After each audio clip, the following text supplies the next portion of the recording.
l'administration. Le scribe égyptien est souvent représenté assis, avec un rouleau sur les genoux. C'est un symbole de savoir et de pouvoir. Devenir scribe, c'était échapper aux travaux physiques et accéder à une vie de prestige. On ne devenait pas scribe par hasard. La formation était longue, exigeante, réservée à une élite. Les apprentis scribes passaient des années à copier des signes, mémoriser des centaines de symboles, apprendre la grammaire et les formules officielles. Ils écrivaient parfois des phrases répétitives comme « La discipline est difficile, mais elle mène à la grandeur ». Le scribe est l'un des premiers intellectuels professionnels. Le scribe travaille avec des calames roseaux taillés, de l'encre naturelle, des tablettes d'argile, des rouleaux de papyrus, parfois du parchemin. Il est aussi celui qui prépare le support, choisit le format, conserve les archives. Le scribe est à la fois auteur, copiste, archiviste et éditeur. Sans les scribes, une immense partie de l'histoire humaine aurait disparu.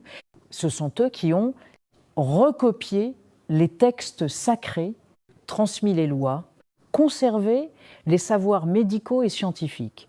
Chaque génération de scribes copiait les textes de la précédente. Grâce à eux, les idées ont survécu aux empires.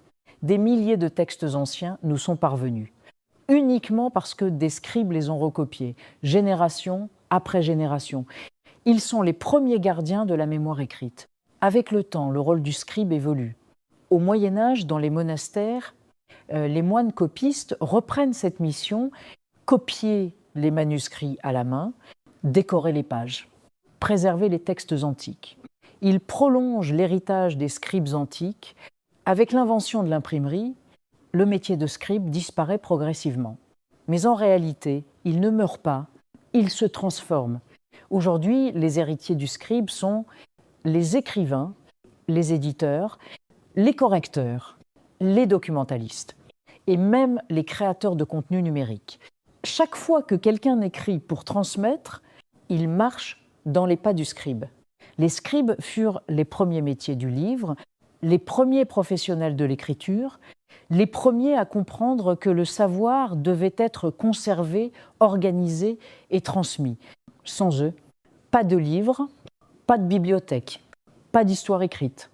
Ils ont façonné le monde avec des signes et leur héritage vit encore dans chaque page que nous lisons. Dans la prochaine vidéo, nous verrons comment le rouleau est devenu le livre.